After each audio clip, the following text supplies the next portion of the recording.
สบายดีมื้อนี้พวกเขาจะมาเว้าเกี่ยวกับวัตถุนอกไก่ข้าวคิงซึ่งเป็นอะไรซึ่งพวกเขาไปชมกันได้เลยของเข้าตาถ้ามีของเข้าตาย่าหยีย่าย่องตาถ้าเฮาหักเห็นของนั้นเฮาก็สามารถเอามันออกได้โดยเจผ้าเพมนที่สะอาดเจเตะออกถ้าบ่เห็นของนั้นต้องหีมตามเบื้องลุ่มและเบื้องถึงซอกเบื้องทางในนั้นถ้าบ่เห็นอยู่เบื้องลุ่มก็อยู่เบื้องถึงให้ใช้วิธีดังนี้1บอกให้คนเจ็บผู้นั้นเอาผ้าอัดดังสั่งขี้มูกแห้งๆ2ถ้ายังบ่ออกอยู่ให้ดึงหนังตาเบื้องถึงแล้วเอามาปกเบื้องลุ่มเฮ็ดให้ของที่เข้าตานั้นออกได้เอาของเข้าตาออกด้วยเจผ้าที่สะอาด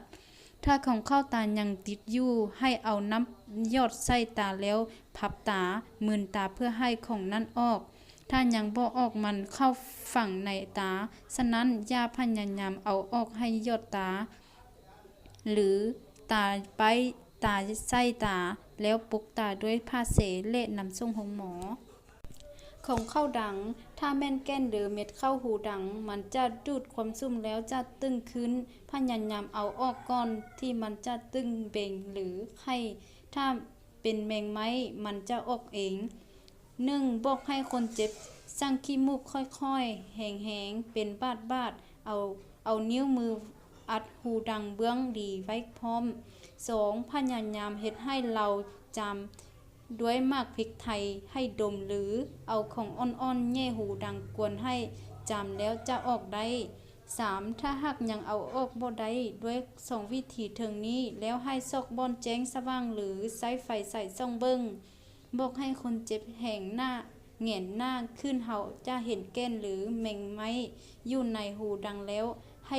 คีบออกด้วยครีมหรือแนบระวังอย่าให้สูดหรือถึกหูดังของเข้าหู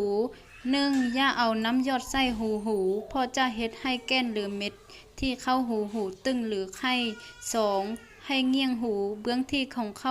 เข้าไปนั้นเพื่อให้ของนั้นตกออกมา3ถ้าแม่นแมงไม้บ่ทันตายให้เหยืองไฟใส่ซ่องเข้าไปเพื่อให้มันออกมาตามแสงไฟนั้นท่านยังบ่ออกอยู่ให้ยอดยอดหูลงใส่จัก 2-3 ยอด4ถ้าแม่นแก้นหรือเม็ดหรืออันอื่นให้ซ่องเบิ่งให้คักถ้าบ่เฮ็ดให้ได้ให้ใช้ครีมไปแหลมยาวคีบออก5ถ้าหากเอาออกยากต้องส่งโรงหมอไม้เสียบหนำปักเสร็จล้างอ้อมบ่อนบาดแผลด้วยน้ำสะอาดหรือสบู่หรือเหล้า90องศาให้สะอาดดีแล้วใช้เข็มลนไฟหรือเส้เหล้า90องศาหรือเข็มที่บ่ทันใช้ถ้าว่ามันเข้าลึกต้องได้สักยากันพยาธิน้ำถุงน้ำหรือหนังผงอย่าจับหนังผงของเพไฟไหม้ล้างมือให้สะอาดเซ็ตหนังผงด้วยเหล้า90องศาหรือยาแดงยาดำใช้เข็มเสื้อด้วยกันลนไฟแทงหนังของข้างอยู่ตีนหนังผงบีบน้ำอยู่ในนั้นออกด้วยผ้าเสสะอาด